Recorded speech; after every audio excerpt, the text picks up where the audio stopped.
Baru berselang beberapa hari, PPN 12% jadi sorotan publik. Bahkan hari ini muncul petisi warga yang menolak kenaikan PPN 12% yang ditujukan kepada Presiden Prabowo Subianto agar pemerintah membatalkan kebijakan itu. Kami akan bahas ini bersama Richard Asyari, inisiator bareng warga petisi tolak PPN 12%, dan Wihadi Wianto, anggota Komisi 11 DPR RI dari fraksi Partai Gerindra. Selamat sore semuanya, apa kabar? Sore. Ya, terima kasih Mas Richard dan Mas Wiyadi sudah mau bergabung bersama kami. Mas Richard, begini, sampai dibuat petisi, sebelumnya sempat ada juga petisi yang sama tolak PPN 12% dan sekarang berlanjut lagi. Dorongannya karena apa? Oke, baik. Dorongannya tentu jelas bahwa saya sendiri sebagai warga sipil menilai bahwa lebih banyak mudaratnya jika kalau kita memaksakan PPN ini naik ke 20%, seperti itu. Dan kemarin kita juga sudah mendengar bahwa konferensi pers dari Kementerian Keuangan akan tetap terus memaksakan di tanggal 1 Januari untuk naik ke 2%, seperti itu. Oke, tapi kan sudah ada pengumuman dari pemerintah saat itu bahwa akan ada insentif dan juga bantuan-bantuan tertentu saat PPN ini diterapkan dengan PPN baru. Menurut Anda itu membantu atau tidak? Ya, sangat tidak membantu, jelas, karena yang kita selama ini tahu, bansos dan stimulus itu akan disuntikan ke masyarakat bawah, sedangkan apa yang didapatkan oleh masyarakat kelas menengah. Dan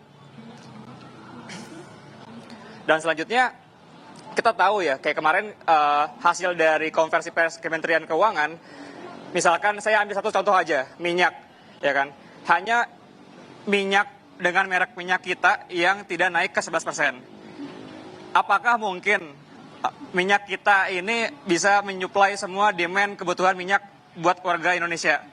Kan nggak mungkin kan? Seperti itu. Oke, kalau masalah kategorisasi dari barang mewah, karena kan penekanan waktu itu di awal sebelum pengumuman bahwa yang akan diterapkan PPN baru adalah untuk barang mewah. Menurut Anda itu sudah jelas tidak dengan penjelasan yang dibuat oleh pemerintah waktu itu? Ya. Sangat tidak jelas tentunya, karena kita udah punya yang namanya pajak barang mewah. Lalu kenapa ada embel-embel pajak PPN untuk barang mewah, ya kan? Kenapa nggak PPN BM yang dinaikin? Itu jelas, nggak usah pakai cara-cara yang hebat buat memahami. Ini upaya-upaya pengaburan, sangat jelas gitu. Oke, Mas Wihadi mewakili DPR, kalau melihat aspirasi publik sudah ada petisi, masih ada penolakan, ada demonstrasi. Ini alasannya gimana menangkap itu? Audionya boleh dibuka dulu Mas Wihadi, mohon maaf.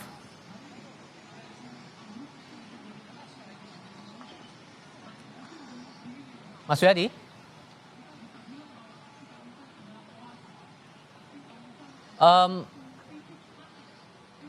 Kita akan coba perbaiki komunikasi kami dengan Wihadi Wianto, anggota Komisi 11 DPR RI.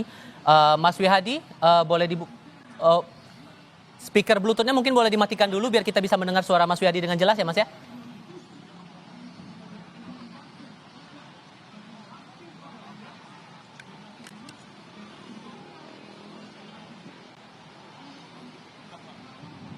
Mas Wihadi?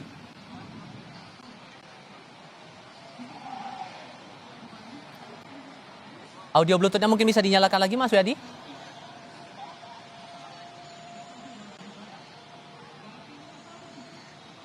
Oke. Kita akan coba perbaiki lagi komunikasi kami dengan Wihadi Wianto, anggota Komisi 11 DPR RI. Saya kembali ke Mas Richard kalau begitu. Mas Richard, ini kan penolakan Anda meminta agar PPN dibatalkan pada 1 Januari 2025. Seandainya ini masih tetap dijalankan, hal apa yang paling buruk akan terjadi kalau menurut Anda? Banyak ya, jelas data udah buka gitu ya, bahwa rata-rata tabungan masyarakat itu udah merosot dari 3 jutaan ke 1,5 juta, ya kan. Kita juga baca berita bahwa saat ini kelas menengah sudah merosot ke 20% ke bawah, seperti itu.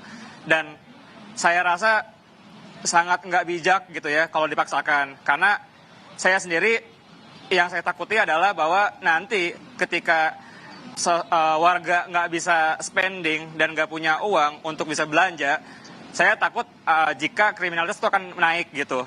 Itu saya sendiri ya sebagai warga sipil saya takut gitu kan. Akan ke sana saya lihatnya. Hmm. Eh, dan selain dengan oke, kita akan coba kita tes lagi, kita uji lagi untuk komunikasi kami dengan Wihadi Wianto, anggota Komisi 11 DPR RI fraksi Partai Gerindra. Mas Wihadi, suara saya terdengarkah Mas Wihadi? Dengar. Saya dengar Oke, suaranya siap. dengan jelas. Audio Anda sudah terdengar juga. Terima kasih Mas Wihadi. Ya. Dari Ya. pendapat tadi, Mas Richard yang menginisiasi petisi tadi cukup beralasan tidak menurut Anda? Ya, jadi begini. Pertama-tama yang harus kita pahami itu adalah ini adalah perintah undang-undang. Kenaikan 12% jadi 11%, 11% jadi 12%. Yang kedua juga, apa yang dilakukan oleh petisi itu saya kira sudah kita perhitungkan mengenai masalah kenaikan itu. Jadi Pak Prabowo ini sudah memperhitungkan kenaikan dengan adanya barang mewah, ya kan?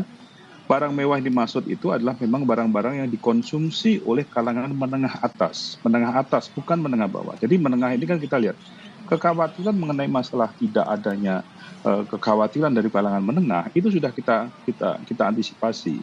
Makanya kita lihat dengan barang PPNBM. PPNBM ini kalau tadi dikatakan oleh Mas siapa tadi mengenai masalah kenapa mesti Mas Izzat kenapa mengenai masalah PPNBM sudah ada PPNBM dan PPN-nya. Yang perlu disampaikan adalah PPNBM itu yang dinamakan PPNBM itu beda dengan PPN. Dan sekarang ini bagaimana? PPNBM dengan PPN itu memang adalah dua hal yang berbeda. Jadi pengenaan PPNBM dan PPN itu penambahannya cuma 1%, ya kan? Nah ini PPN barang-barang mewah. Jadi saya kira dengan adanya petisi yang dilakukan, saya kira petisi itu adalah petisi untuk yang suara Pak Wihadi, barang mana? Emang gitu? Oke, boleh dilanjutkan Mas Wihadi, silakan. Ya. Jadi barang-barang yang memang diperuntukkan untuk kalangan menengah atas. Oke. Jadi ini tidak akan mengganggu kalangan menengah bawah. Bahkan menengah bawah itu mendapatkan stimulus dan mendapatkan yang namanya stimulus daripada pemerintah. Ngomong-ngomong soal barang mewah, sorry Mas Wihadi, saya potong di situ. Anda sempat menyinggung masalah barang mewah, tapi kemarin saja yang masalah beras premium sudah ditanyakan wartawan kepada Menteri Koordinator Pangan Pak Zulkifli Hasan. Beras premium itu tidak dikenakan beban PPN, yang ada hanyalah beras khusus, tapi tidak diterangkan jenis beras khusus ini seperti apa. Jadi diksi mewah ini pun juga tidak terang di publik. Itu gimana meresponnya? Anda juga merasa demikian? Jadi gini, ada beras khusus dan beras merah. Misalnya beras premium. Beras premium itu kan beras yang memang mempunyai kualitas yang lebih baik dibandingkan beras yang mungkin tipenya adalah beras yang di bawahnya. Tetapi beras import itu ada. Ini adalah beras yang dikatakan adalah beras khusus. Artinya beras import. Ini beras-beras yang memang diimport dan ini adalah untuk kepentingan misalnya ini adalah yang dikatakan beras dari diimpor dari Jepang, dari India. Yang khusus memang peruntukannya adalah khusus dan ini yang mengkonsumsi adalah orang-orang kalangan menengah atas. Jadi ini kan kalau bicara premium mungkin kan beras misalnya beras Roco Lele misalnya itu kan beras premium dibandingkan dengan beras yang di bawahnya, beras yang mungkin adalah beras istilahnya kalau di masyarakat beras yang dari Bulog gitu. Nah, ini kan perbedaan. Nah, ini tidak kena gitu kan. Yang kena adalah premium yang khusus artinya ini yang diimport. Nah, inilah mungkin perbedaan ini yang mesti harus diperjelas. Tetapi begini, PP mengenai masalah barang-barang yang dikenakan kenaikan pajak 12% itu memang sedang disusun dan semuanya bahwa di sini adalah untuk kepentingan masyarakat menengah atas, bukan daripada menengah dan menengah bawah. Kalau masih ada perbedaan pendapat seperti ini, Mas Wihadi, Anda menangkapnya komunikasi publik yang dilakukan pemerintah untuk program baru yang berlaku tahun depan sudah baik atau belum? Saya kira begini, ini komunikasinya sebenarnya sudah diperjelas, ya kan? Ini kan baru berapa hari dan kita perjelas, dan ini kan sedang dalam proses bagaimana memperkuat daripada sosialisasi ini. Kalau kita katakan menengah atas, artinya menengah atas ini kan orang sudah harus tahu bahwa ini adalah PPNBM. Tetapi kan di sini, kalau saya melihat ini ada hal-hal yang memang masyarakat ini khawatir terhadap permasalahan perekonomian. Kita tahu, kita tetap menjaga daya beli masyarakat ini tetap baik. Makanya Pak Prabowo dalam hal ini sudah menaikkan gaji guru, sudah menaikkan UMP. Nah ini kan semuanya ada dalam rangka bagaimana tetap menjaga konsistensi daripada daya beli masyarakat. Nah saya kira permasalahannya ada di sini. Kekhawatiran ini kan sebenarnya dulu masalah yang kenaikan 12%, jadi dari 11 jadi 12. Tapi kalau kita lihat, kenapa dulu yang 10% naik menjadi 11%, itu bahkan itu sebenarnya juga pada saat pasca COVID. Kok kenapa diem-diem saja gitu kan? Kok sekarang dengan kondisi yang sekarang menjadi 11 dan 12 bahkan barang mewah masih saja masyarakat masih seakan-akan tahu. Nggak diem sih Pak, gitu maaf. Kan? Ada penolakan dari masyarakat. Gimana Mas Rizat? Sorry. UMP juga, iya. Kalau dibilang kemarin naik 11% ada penolakan, nggak ada penolakan, ada. Jelas ada. Tapi memang hari-hari itu masyarakat itu lagi berduka gitu. Lalu dibikin naik ya, siapa yang bisa fokus ke sana gitu kan. Terus tadi ada statement bahwa Pak Prabowo menaikkan UMP agar daya beli juga naik. Itu menurut saya bohong, karena tahun lalu juga naik 6,5% sama gitu. Udah tiga tahun kita berturut-turut selalu 6,5%. Jadi apa yang beda? Apa yang beda? Nggak ada. Kenaikan UMP itu kan dari awal yang sekarang ini, dari basic yang sekarang sudah ada kenaikan 6,5%. Coba dilihat saja lah peta-peta tiap kabupaten itu. Iya, ya kan? Tahun lalu juga 6,5% Pak. Udah naik belum sekarang? Kan sudah naik kan harganya. Jadi cobalah jangan melihat sesuatu hal yang sebenarnya mengatakan bohong. Kan udah naik. Sekarang kan sudah jadi berapa kenaikan DKI kan juga sudah naik.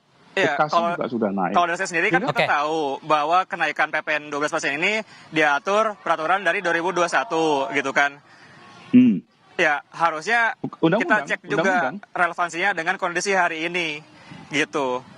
Ya kan? Betul. Kita udah tahu sekarang kelas menengah lagi merosot ke bawah 20%, bahkan lebih.